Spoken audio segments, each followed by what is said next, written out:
Okay, this webinar is on attendance and transportation codes.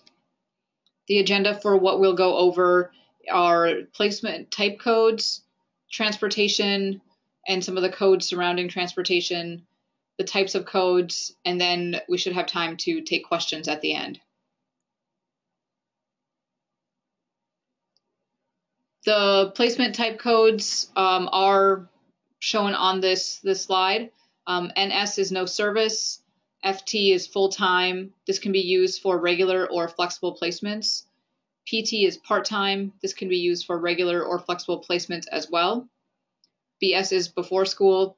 This can be used for intermittent or intermittent flexible placements. AS stands for after school. This can be used also for intermittent or intermittent flex placements. And then BA is for before and after school. Again, this is used for intermittent or intermittent flexible placements. So with transportation, by default, transportation eligible and the wraparound service is set to no. If the provider provides transportation, there is a questionnaire to determine transportation eligibility that must be answered. Based on the answers, CCFA will determine the maximum allowable transportation. The subsidy administrator completes the paper form and obtains the signature. The screenshot box below is what that survey looks like. So the first group of questions refers to transportation eligibility. Is the distance between the home and daycare less than half a mile? Is a car available? All of these yes/no questions that you can go through. The last two questions determine eligibility for wraparound service. So first, is wraparound service provided? And then second, does the parent's schedule prohibit transport to or from daycare to home? And answer from there. Once you click save, CCFA will determine the transportation eligibility. If the child is eligible for transportation and the FCC system or contract provider provides transportation, the following attendance codes will be available to select when entering attendance. So for a regular placement, 0T, that's the default. That means no transportation. 1T means the provider provides one-way transportation on all days, and 2T means the provider provides two-way transportation on all days.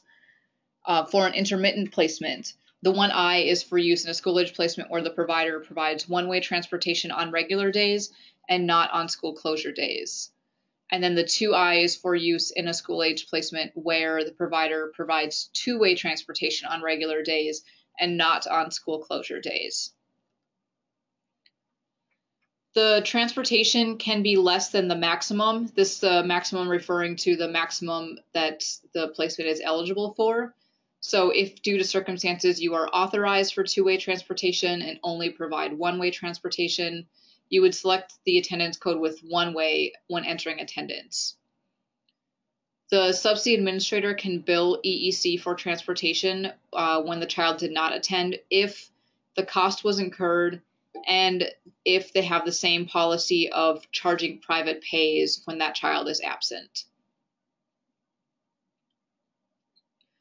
This is the chart that shows funded transportation eligibility.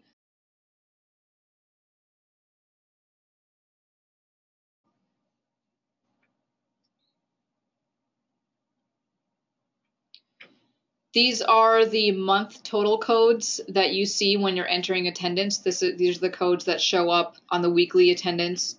Depending on the type of placement will depend on which of these month total codes that you see. So there are multiple no payment codes. This slide explains what they are and when they're used. UC is to be used for an unapproved closure. X is to be used when the child's placement start date is before the actual date the child starts attending the program. Providers cannot bill EEC until the child starts attending the program. PR means provider refused. For example, the provider refuses to continue care for behavioral issues. RS means the parent refused. For example, family refuses substitute care or has a conflict with the provider. And then NA is the default code in CCFA for school closures. Termination codes. Upon termination, CCFA adds 2 weeks to comply with policy. After termination of a placement, you will record the child's attendance and absences in the normal manner.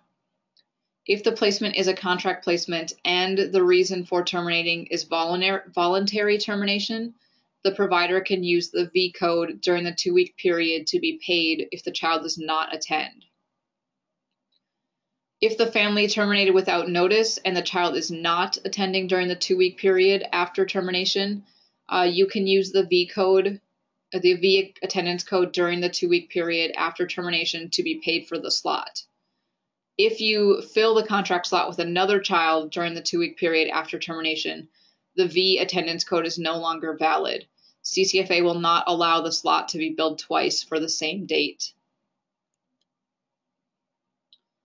So this slide and the following slides are going to go through the various attendance codes and the types of placements and programs to which they're relevant. The following codes are used to indicate attendance, explained absences, and unexplained absences, as well as the amount of transportation. And this is for regular, intermittent, and school closure placements. And it refers to center-based care, school age, and FCC providers. So you have the A0, A1, and A2 to indicate attendance, and then to indicate the amount of transportation, whether it's 0, 1, or 2. And this would be to indicate a full day attendance that's 6 hours or more. EA0, EA1, and EA2 are used to indicate an explained absence. Similarly, UA0, UA1, and UA2 are used to indicate an unexplained absence. This slide shows attendance codes for location of care for regular, intermittent, and school closure placements. These are specifically the closure codes. CF0, CF1, and CF2 are used for approved closure dates. These pay to the placement schedule, and these apply to CBC, school age, and FCC providers. CP0, CP1, and CP2 are used to indicate a part day closure. Again, this pays to the placement schedule, and it's for CBC and FCC providers. IC0, IC1, and IC2 are used to indicate an intermittent closure. This pays the intermittent rate for a placement full-time. This is for school age, this means before school, after school, or before and after, and FCC over to school age only. Again, the UC is for the unapproved closure, and there is no payment associated with it. This slide shows attendance codes for intermittent placements. The following codes are used when a child attends more than 6 hours on a school closure day. And this applies to center-based preschool, school age, and FCC over to school age placements. IF0, IF1, and IF2 indicate full day attendance on a school closure day. This pays the full day rate plus transportation. IFEA0, IFEA1, and IFEA2 indicate an explained absence on a school closure day. This pays the intermittent rate for the full day and transportation.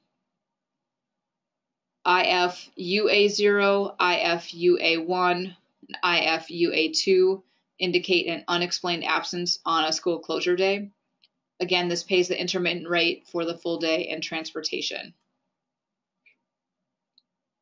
Continuing with attendance codes for intermittent placements. The following attendance codes are used when the child attends the program for fewer than 6 hours on a school closure day. And this is for center-based preschool, school age, and FCC over to school age placements. We have IPEA0, IPEA1, and IPEA2 indicate an explained absence on a school closure day. This pays 60% of the intermittent rate for the placement. IPUA0, IPUA1, and IPUA2 indicate an unexplained absence on a school closure day, paid 60% of the intermittent rate for the placement. For school age only, you have IP0, IP1, and IP2 codes to indicate part day attendance on a school closure day. This pays 60% of the full day rate. This slide shows attendance codes that are for a before and after school placement only. The BSEA0, BSEA1, BSEA2, and BSUA0, BSUA1, and BSUA2 are used if there's a before school explained absence or before school unexplained absence. The 0, 1, and 2 again are indicating the level of transportation.